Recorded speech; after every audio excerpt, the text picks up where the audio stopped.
Béninoises, Béninois, chers compatriotes, la célébration de notre fête nationale chaque année nous donne l'occasion de nous souvenir de l'œuvre de tous ceux dont l'idéal, la lutte et les sacrifices ont porté notre quête de liberté et de dignité, puis notre exigence d'indépendance et de développement de la nation béninoise. Hier comme aujourd'hui, leurs souvenirs restent vivaces dans nos esprits et notre fierté envers eux ne faiblit pas. En renouvelant ce rituel républicain, nous exaltons les valeurs qui, depuis l'origine, nous caractérisent afin de les perpétuer de génération en génération.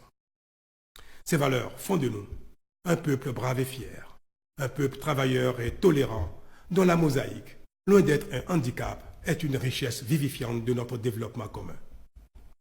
Et quand bien même, dans ce gratifiant vivre ensemble, viennent à survenir des épreuves, nous savons toujours nous retrouver, nous parler et conjuguer nos efforts pour repartir de l'avant, avec encore plus de foi en l'avenir. Tel est le ferment qui nourrit notre communauté de destin et nos certitudes de lendemain meilleurs. Mes chers compatriotes, notre processus de développement a besoin de la conjonction des énergies et des ambitions de tous. Il nécessite que parfois, face à l'âpreté des défis, nous allions plus vite que d'ordinaire.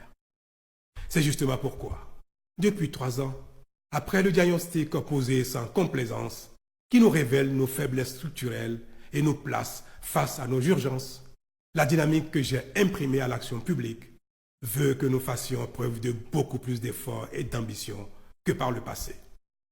À cet égard, nous avons enregistré de bons résultats. Nous pourrions même dire, en toute modestie, que ce sont quelques prouesses quand on sait d'où nous sommes partis. Mes chers compatriotes, n'avons-nous pas fait un certain chemin en ce qui concerne l'électricité, l'eau, la santé, l'éducation, les actes de naissance, la sécurité dans nos contrées et sur nos routes, les routes intercommunales et interrégionales, l'asphaltage en cours dans nos quartiers, les pistes rurales, la production agricole, le football, etc. Ce sont là autant de repères qui témoignent des fruits de plus en plus visibles de nos efforts collectifs.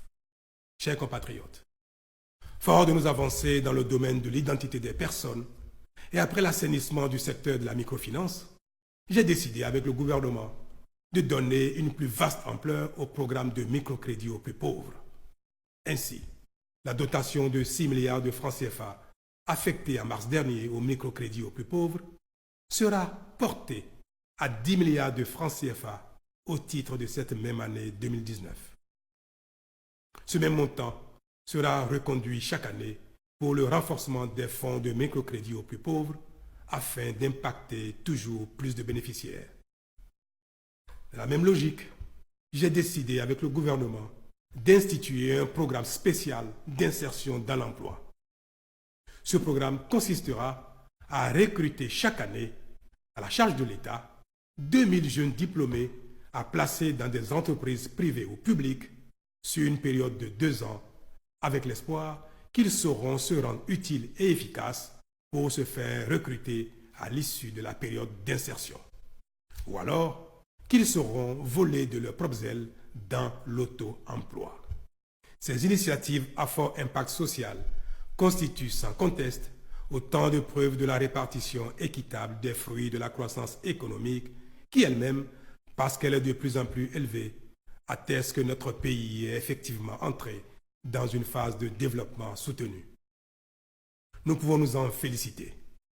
Mais pour être davantage perçus, afin d'impacter plus encore nos conditions de vie, cette dynamique que soulignent et saluent tous les organismes internationaux spécialisés doit être maintenue et amplifiée. C'est à cette condition que nous pouvons espérer qu'en entrant dans son 3e âge l'année prochaine, le Bénin aura passé un palier pour s'inviter durablement dans le cercle des nations qui avancent. Le Bénin révélé serait ainsi irrémédiablement en marche.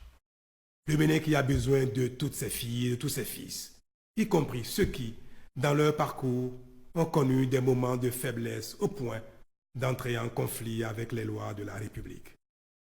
Convaincu que l'énergie de ceux-là est aussi nécessaire à notre progrès, j'ai décidé d'accorder la grâce à ceux d'entre eux qui en remplissent les conditions. Je les invite par conséquent, à se montrer désormais digne de cette confiance de la République. Bonne fête nationale à toutes et à tous. Vive le Bénin!